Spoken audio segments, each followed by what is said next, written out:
Orang yang mendapat keberuntungan. Inama tunziru manitaba, azikro wa hasyiyar rahma'ana bil gaib, fabashirhu bimakfiratinu wa ajrin karim. Sesungguhnya engkau hanya memberi peringatan kepada orang-orang yang mau mengikuti peringatan dan yang takut kepada Tuhan yang Maha Pengasih, walaupun mereka tidak melihatnya. Maka berilah mereka kabar gembira dengan ampunan dan pahala yang mulia.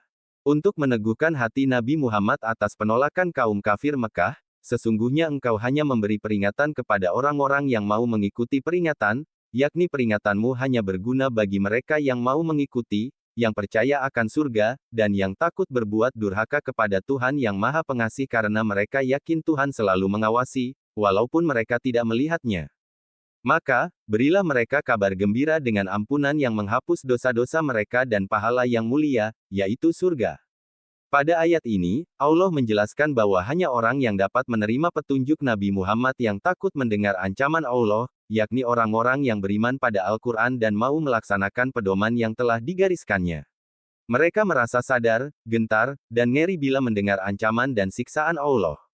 Allah Maha Besar rahmatnya dan Maha Pedih siksanya, sebagaimana disebutkan dalam ayat lain. Kabarkanlah kepada hamba-hambaku, bahwa akulah yang Maha Pengampun, Maha Penyayang, dan sesungguhnya azabku adalah azab yang sangat pedih. Al-Hijj ayat 49-50.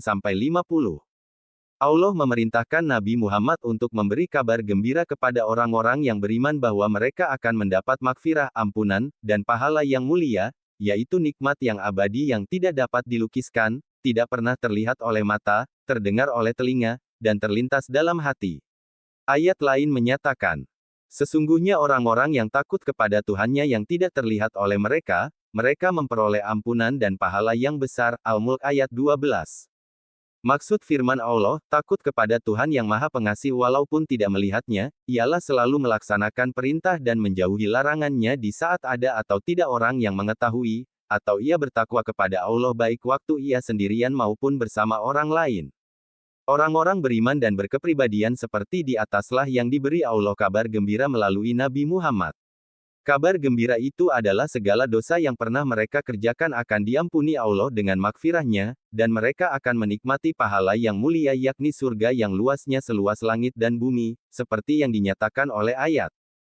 Dan bersegeralah kamu mencari ampunan dari Tuhanmu dan mendapatkan surga yang luasnya seluas langit dan bumi yang disediakan bagi orang-orang yang bertakwa. Ayat 133.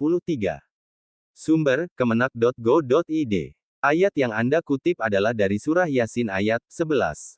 Muhammad hanya memberi peringatan kepada orang yang mau mengikuti peringatan Al-Quran, dan yang takut kepada Tuhan yang Maha Pengasih, walaupun tidak melihatnya. Maka sampaikanlah kabar gembira kepadanya dengan ampunan dan pahala yang mulia. Tafsir ringkasnya, ayat ini menegaskan bahwa hanya orang yang mau tunduk kepada petunjuk Allah lah yang akan mendapatkan manfaat dari peringatan Nabi. Mereka adalah orang yang memiliki kesadaran spiritual tinggi, takut kepada Allah meskipun tidak melihatnya, dan rela tunduk kepada kebenaran yang datang dari Al-Quran.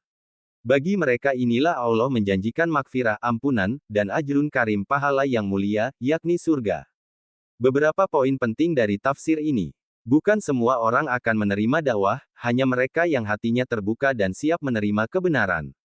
Takut kepada Allah secara gaib, inilah bentuk ketakwaan sejati, yakni tetap berbuat baik meski tidak ada yang melihat, kecuali Allah.